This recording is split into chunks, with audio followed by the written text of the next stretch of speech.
kita sungguh-sungguh betul-betul, Allah datangkan orang yang sungguh-sungguh. Iya. Saya ini event keberapa saya di hotel nih, rasa-rasanya lelah juga kalau cuma ceramah pulang. Apa progresnya? Iya. Tadi pagi di tarbiyah kita di Masjid Al-Sadasat, apa target kita hari ini? 1000 apa?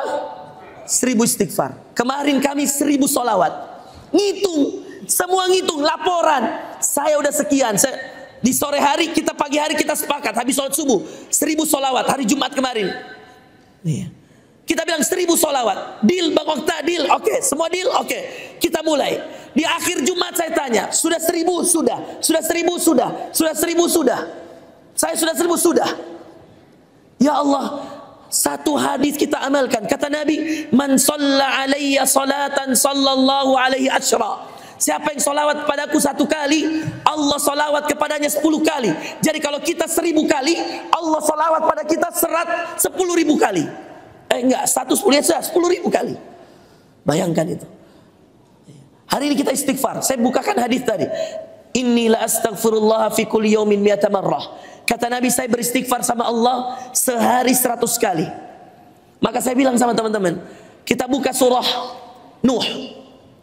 Coba tampilkan surah Nuh. Nah, ini langsung beramal aja kita hari ini. Buka stopwatch habis ini. Buka Nuh ayat 10, 11, 12, 13. Tadi pagi sempat kita bahas juga, tapi belum saya detailkan. Coba kalian semua teman-teman lihat ke atas, lihat ke depan. Buka surah Nuh. Atau yang nggak kelihatan di sini, buka surah Nuh. Iya. Seorang nabi yang diuji dengan istri dan anaknya. Iya. Seorang nabi yang menjadi rasul pertama, Nuh alaihissalam. Iya. Nuh alaihissalam pernah menitipkan satu saja pesan, satu saja amal setelah menanamkan tauhid, tidak menyembah kepada selain Allah.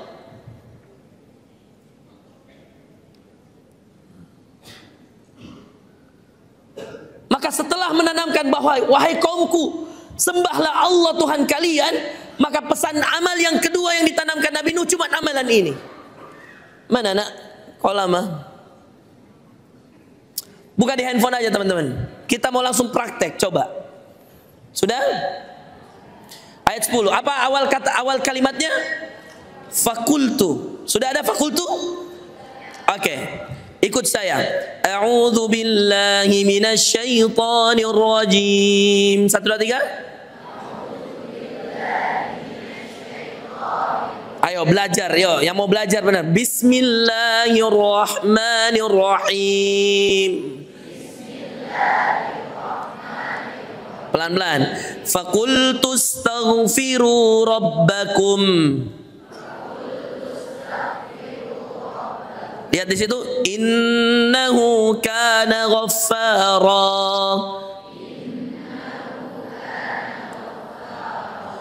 Yursilis samaa'a 'alaikum midrara.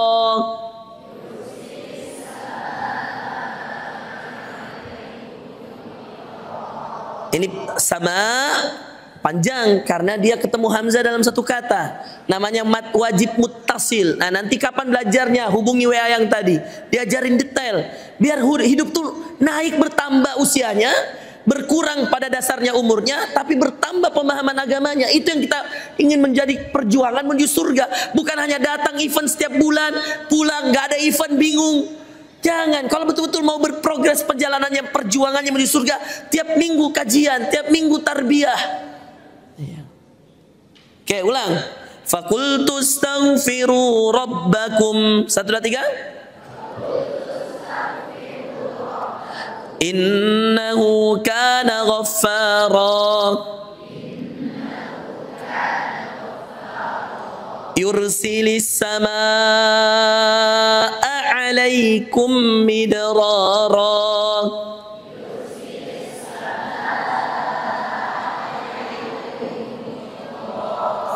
Wa yumdidukum bi amwalin wa banin.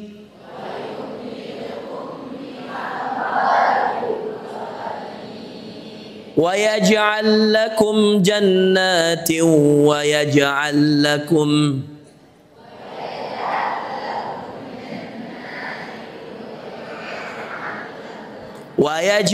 lakum anhara ma lakum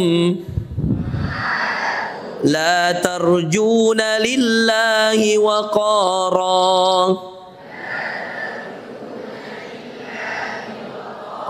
Mana mix satu lagi mana? Coba terjemahkan, Bang Okta izin. Ya, kasih Bang Okta menerjemahkan. Nah, ini ada juga di atas nih. Baik. Ya, pelan-pelan ya. Kita lihat satu aja istighfar, satu amal ini. Kita pahami, pelajari, amalkan habis ini. Ya, izin ya, saya baca ya. Faqultu astaghfiru rabbakum innahu kana ghaffara. Nah, biar diterjemahkan, biar kalian paham. Coba. Siapa yang berkata ini? Nabi Nuh. Kepada mereka siapa? Kaumnya.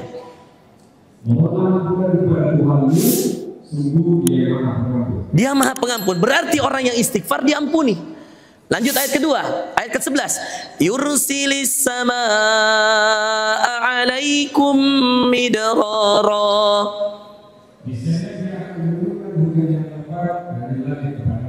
Amalan yang istighfar ini manfaat yang kedua adalah Allah turunkan hujan dari langit. Qala ahlul ilm, berkata para ahli tafsir tentang ini, Al-Qurtubi, At-Tabari, Ibnu Katsir, semuanya sepakat. Al-Ghais itu hujan, midrara itu dengan deras, midrara. Maka kalau dia deras berarti itu tanda husnur arzak, tanda baiknya rezeki, tanda suratul rizq, tanda cepatnya rezeki akan datang. Qal ma amal. Mereka bertanya, orang-orang salaf terdahulu bertanya, ma amalul ladzi yuhsinur rizq wa yusri'. Perhatikan, mereka bertanya, apa amalan yang membuat rezeki baik dan cepat? Coba lihat nih, orang-orang salaf terdahulu bertanya, ma amal, mal amal, amalan apa yang membuat rezeki itu baik dan cepat? Karena ada yang bilang, baik saja tidak cukup, kalau lama kita juga butuh sekarang. Mal amal, kata dia, ayyu amal, apa amalan? Yuhsinur rizq wa yusri', yang memperbaiki rezeki dan mempercepat. Qala istighfar. Dia katakan banyak istighfar. Mana jawabannya? Ini. Yursilis sama. Sama itu apa teman-teman? Langit. Apa yang diutus? Langit. Untuk apa langit diutus? Untuk turunkan hujan. Hujannya bagaimana? Hujan yang lebat. Coba lihat, lebat. Bukan sekedar hujan. Tanda bahwa orang banyak istighfar, tidak lama lagi rezekinya terbuka. Tidak lama lagi, mohon maaf, di antara rezeki jodohnya datang. Kenapa kau belum laku jomblo? Kurang istighfarmu.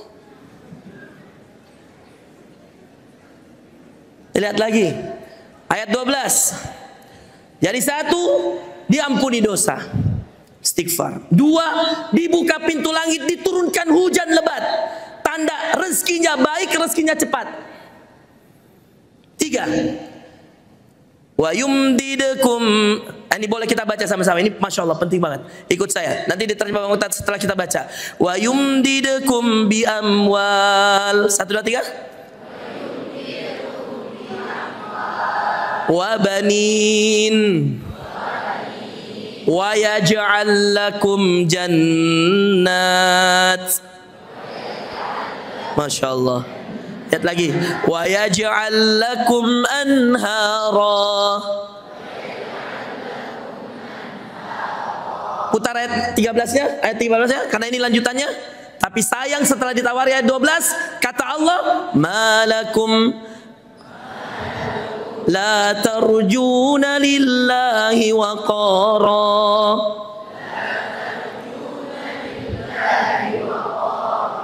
Di sini aja dulu, ikut saya. Malakum la tarjuna lillahi, malakum la tarjuna lillahi waqara.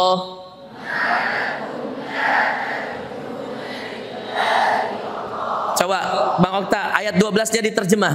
Kembali ke ayat 12. wa yumdidukum bi amwal. Ya Allah, harta diperbanyak.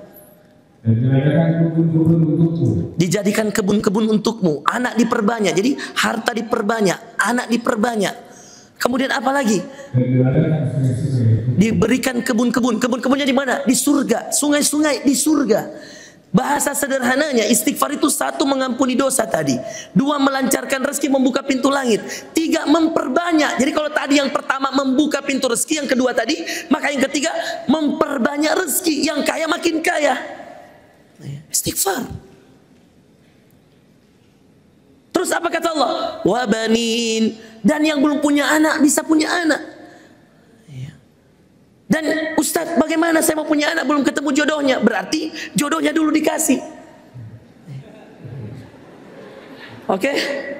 Jangan toh langsung punya anak belum ada jodohnya. Nauzubillah.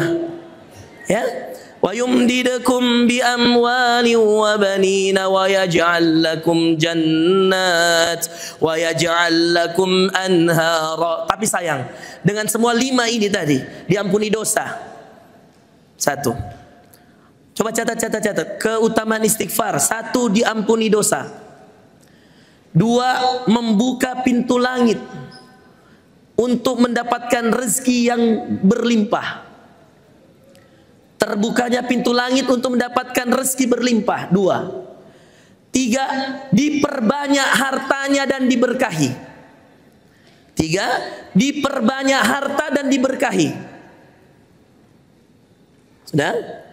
4, diperbanyak anak keturunannya, diberikan keturunan dan diperbanyak, diberikan keturunan dan diperbanyak. Wa yumdidukum bi amwalin wa banin.